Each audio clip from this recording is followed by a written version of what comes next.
À l'ère des taux bas, le marché de l'épargne est en ébullition. C'est contre-intuitif, mais la faiblesse des taux n'a pas détourné les ménages de l'épargne. Bien au contraire, l'effort des ménages a augmenté et le taux d'épargne se situe aujourd'hui un point au-dessus de la moyenne enregistrée entre 2013 et 2018. Les préoccupations de long terme, préparation de la vieillesse, renchérissement des études, de l'immobilier, renforcent les comportements d'épargne. Elles agissent sur la tendance de fond, mais n'expliquent pas les inflexions de court terme. Le supplément non anticipé de revenus, issu des mesures des Gilets jaunes, peut avoir contribué au sursaut actuel.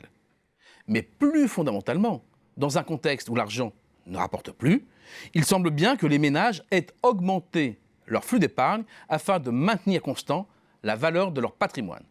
C'est d'ailleurs une tendance que l'on retrouve un peu partout en Europe.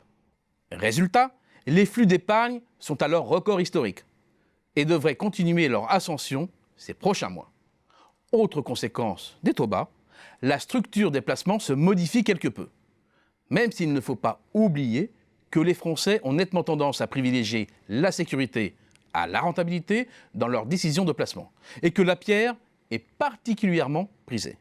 Elle l'est d'autant plus que le coût de l'endettement a été réduit par les faibles taux, que les banques prêtent facilement et jusqu'à 100% du prix du bien, voire plus, pour intégrer notamment les droits de mutation dans le plan de financement, et que le rendement de la pierre, plus-value comprise, demeure largement positif. L'opération est d'autant plus intéressante que les intérêts d'emprunt sont déductibles des revenus fonciers et réduisent l'assiette fiscale.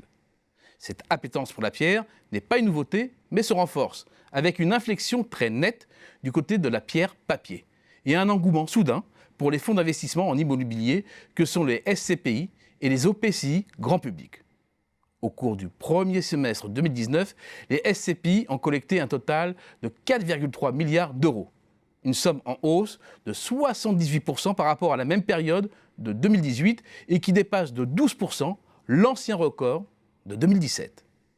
Ensemble, SCPI et OPCI, grand public, c'est 5,5 milliards d'euros collectés au premier semestre contre 3,5 il y a un an, soit un bond de plus de 50%. 2019 s'annonce d'ores et déjà comme une année historique pour la pierre papier. Compte tenu de la faiblesse des taux, les rendements des produits de taux se rapprochent du néant. Pour le livret A et le livret de développement durable et solidaire, l'ex-Codévi, le taux servi est de 0,75%. Pour le plan d'épargne logement, il monte à 1% et atteint 1,25% pour le plan d'épargne populaire. En face, l'inflation est de 1,3%. Autrement dit, en termes réels, les rendements sont négatifs. L'assurance vie s'en sort un peu mieux, même si là aussi la tendance est à la baisse. Compte tenu de ces écarts, les flux vers l'assurance vie en euros accélèrent et ont gagné plus de 1 milliard d'euros alors qu'ils ralentissent en direction de l'épargne réglementée. Le faible étiage des taux devrait en principe favoriser les produits de fonds propres, qui, plus risqués, offrent une rémunération plus élevée, c'est le cas de l'assurance vie en unité de compte, ou des actions.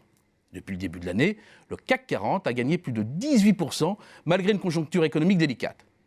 C'est aussi l'une des conséquences des taux bas. La logique voudrait donc qu'il y ait une bascule de l'épargne des produits de taux vers les produits de fonds propres. Ce n'est pas ce que l'on observe à ce jour, mais le mouvement est en cours, guidé, voire imposé par l'offre. En attestent les mesures radicales prises par Generali pour limiter l'accès à ces fonds d'assurance vie en euros. L'assureur ne va pas seulement se contenter de réduire les taux servis, mais il va aussi fermer l'accès à 2 de ces fonds euros sur les 8 qu'il proposait. Lui emboîtant le pas, Allianz France a durci ses conditions d'accès à ces fonds en euros. Un placement de 1 million d'euros aura une contrainte d'investir 50% de cette somme sur des supports en unité de compte. Le ton est donné. L'écrasement des taux va non seulement entraîner une accélération des flux de l'épargne, mais devrait aussi flécher ces flux vers des produits de plus en plus risqués.